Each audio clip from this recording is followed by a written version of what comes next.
very good morning to you and welcome to Sports Recap on Hughes TV. A lot of actions have been taking place on the world setting.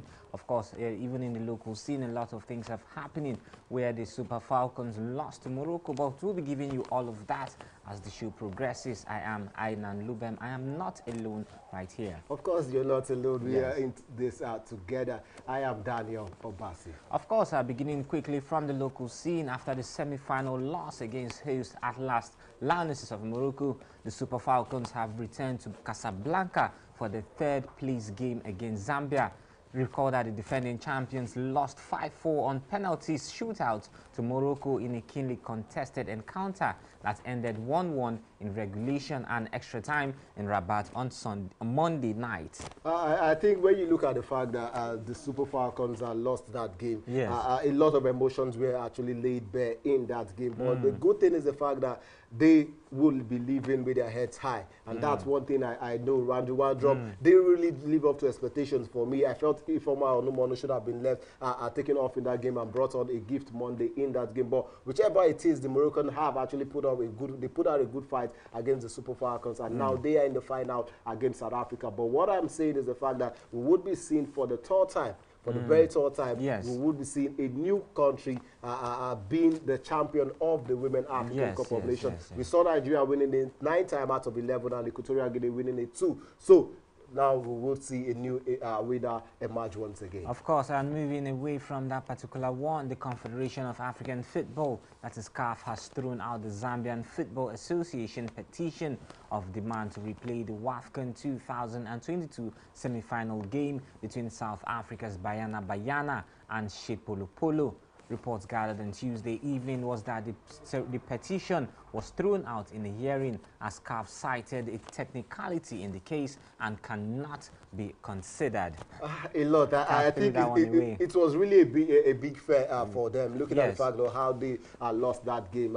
Most persons felt that was not supposed to be a penalty for the South Africans. We actually gave them that lead late in that game to actually progress them into the final. But now the Zambians went on to appeal, which I think any football would be doing. So, but now they have appealed, but CAF is saying no to that, and definitely it's still South Africa and Morocco in the final of the Women African Cup of Nations. So, what's your prediction in that game, South Africa, Morocco?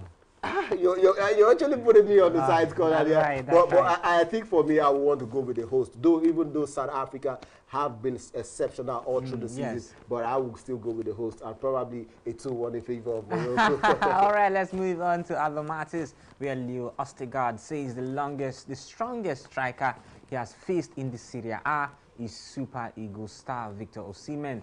Victor Osimhen is known for his attacking prowess as he is energetic, big and strong. He also has the ability to take on defenders and has a lot of speed. Yes, the Norway centre-back who featured for Genoa on loan last season on Monday completed his move to Napoli from Brighton for a €5 million plus €3 million add-ons. Someone would rather say at this point he has not met other strikers, but probably because he moved to Napoli, he's trying as much as possible to heap praises on Victor Osimhen. But whichever way it is for me, until he begins to, has he met the likes of Lewandowski? That is another bit. Has he met the likes of Erling Brot Haaland?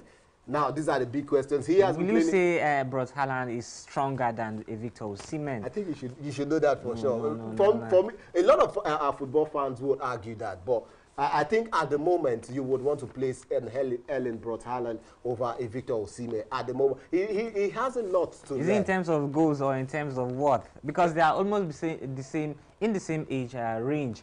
Osimhen is 23, if I'm not mistaken, and Haaland, I think 19 or 20. How old is Victor? Talking about Mbappe. Mbappe 23. Now, would you compare Victor Osimhen and Kylian Mbappe? In strength, physical strength, physicality, or goal or experience? Even Erling Brot Haaland has the physicality even more than even Victor Osimhen because he's strong. Okay, I know you want to. I will definitely argue with that, but I think for me, I would still say Victor Osimhen has a lot to learn. Yes. And let's see what happens next season with Napoli in the UEFA Champions League. Just to chip in, Victor Osimhen is the current most expensive African player on the continent. Away from football now to cricket, where England fast bowler Mark Wood will have further elbow surgery in a bid to be fit for the T20 World Cup in October. Recall that Wood is just 32 years old and he picked up an injury in the last game. A sad one for me and also for the England cricket team rather. They would be missing this man. Yes. He has been spectacular for them all through the season. But now the T20 World Cup would be coming up in October. Yes. Hopefully they would definitely be having their man back. But if they do not, they have to find a way. Ben Stokes also retired from the one-day cricket store, and definitely it's been a loss for England in all totality. But the truth is, they still have players who can do the job for them. Now, still talking football, the Netherlands will be without forward Lieke Martins for the rest of Euro 2022 because of a foot injury. Martins, who scored 3 times and was named player of the tournament as the Dutch won Euro 2017. She was injured in the 4-1 win over Switzerland on Sunday. A sad one. It's more about players getting injured, and it's sad for me. Yeah. The Netherlands have actually lost a lot of players. They've actually lost a lot of players, but they can still be able to do it now. But the big question is, now they are going up against France. That is a very, very huge, more like an Herculean task for them to go on with. But Putellas did play for the Spanish women national team in this Euros. But the truth is, the Spanish team are moving. Now, can the Netherlands do the same? That is the big question for me. All right, let's talk about professional football now, where we've seen a lot of signings, and the latest is from Middlesbrough defender, that is Jed Spence, who has completed a move to Tottenham, and of course Lewandowski also concluded a move to Barcelona. What is happening all around, and of course in the local scene, Tosin moving from Katsina United to another club. He doesn't have a club yet. I do not know why you want to. I do not know why you want to bring that. But talking about Tosin Omoyele, he is yet to go to a club. Yes. But he has left Katsina United after you didn't mention that they were relegated. But the truth is, a lot of transfers would be moving.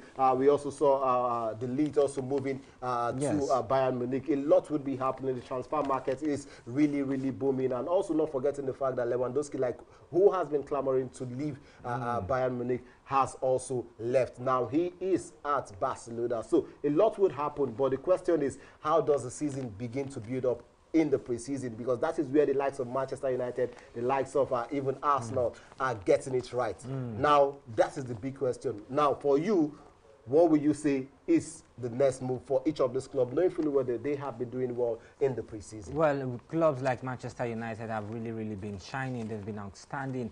Of course, Chelsea also, we've had good news from Chelsea, but the likes of Liverpool have not been having a wonderful time despite the signings they had. And other players too are having a wonderful times in the EPL.